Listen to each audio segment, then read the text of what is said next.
తెలంగాణకి జనసేన అవసరం ఉంటుంది. తెలుగు జాతి ఐక్యత కోసం జనసేన అవసరం ఖచ్చితంగా ఉండి తీరుతుంది.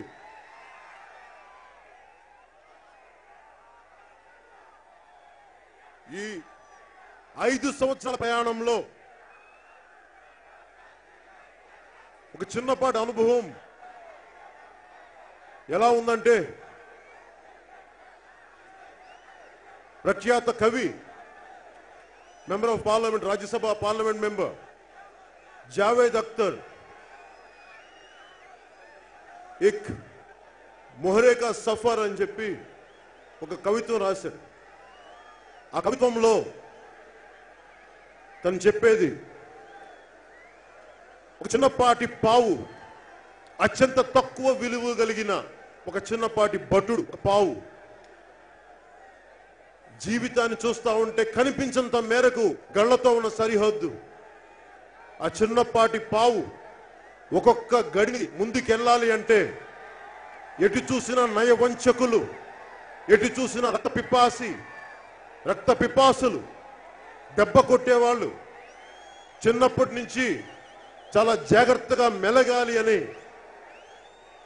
ఆ పావు తెలుసుకుంది. ఒక్కొక్క అడుగు ముందుకేస్తుంటే నయవంచకులను దాటుకొని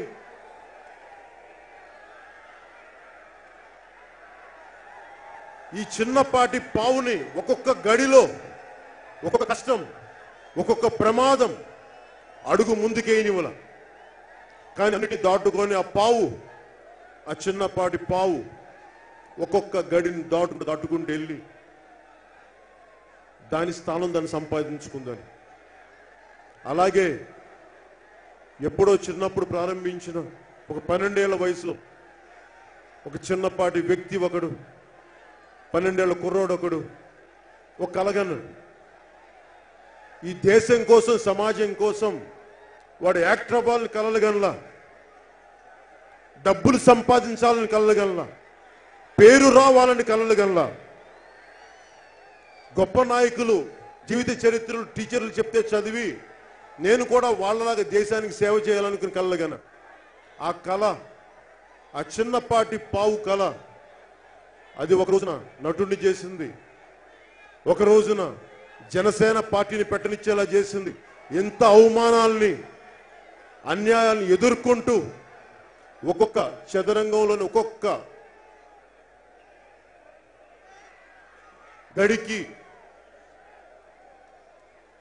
గడికి అడుగులేసుకుంటూ ఈరోజు 5 సంవత్సరాలు పూర్తి చేసుకుంది జనసేన. 2014లో తెలుగు జాతి సుస్థిరత కోసం పోటీ చేశాం. ఈసారి సమతుల్యత కోసం పోటీ చేస్తున్నాం. మన రాయలసీమలో ఒకటే చెప్పాను, వైసీపీ నాయకులు జగన్మోహన్ రెడ్డి గారి లాగా పవన్ కళ్యాణ్ కానీ, జనసేన పార్టీ కానీ బీసీలకి మహా సదస్సులు పెట్టదు. బీసీలకి అలా చేయాలి, ఇలా చేయాలి మాట్లాడదు. నిన్న 32 మంది చేసిన జాబితాలో బీసీలకి అండగా నిలబడే పార్టీ జనసేన పార్టీ. జగన్మోహన్ రెడ్డి గారు ఏం చేస్తారు, మేము బీసీలకి అండగా ఉంటాం అంటారు. సదస్సులు పెడితే సరిపోద్దా? కడప పార్లమెంట్ మీరు బీసీకి ఇవ్వగలరా? పులివెందుల బీసీకి ఇవ్వగలరా?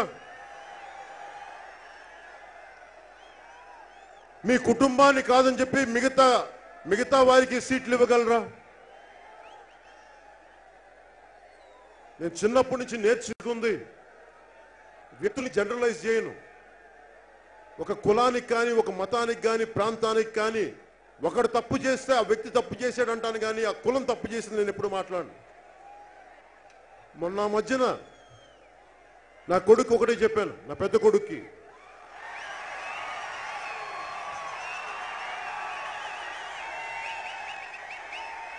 అదేదో చిన్న బాధలు ఎవరన్నా ఇట్లా అన్నారంటే వాళ్ళందరూ ఇలాగే చేశారంటే, అందరూ అనకు, ఒకడు చేశాడు లేదా కొద్దిమంది చేశారు, అందరినీ ఏకగాటిన కట్టేయడం తప్పు చెప్పాను. నన్ను క్షమించమని అడిగాడు నా కొడుకు. నేను నేర్చుకున్నది, రాయలసీమకి వెళ్ళినప్పుడు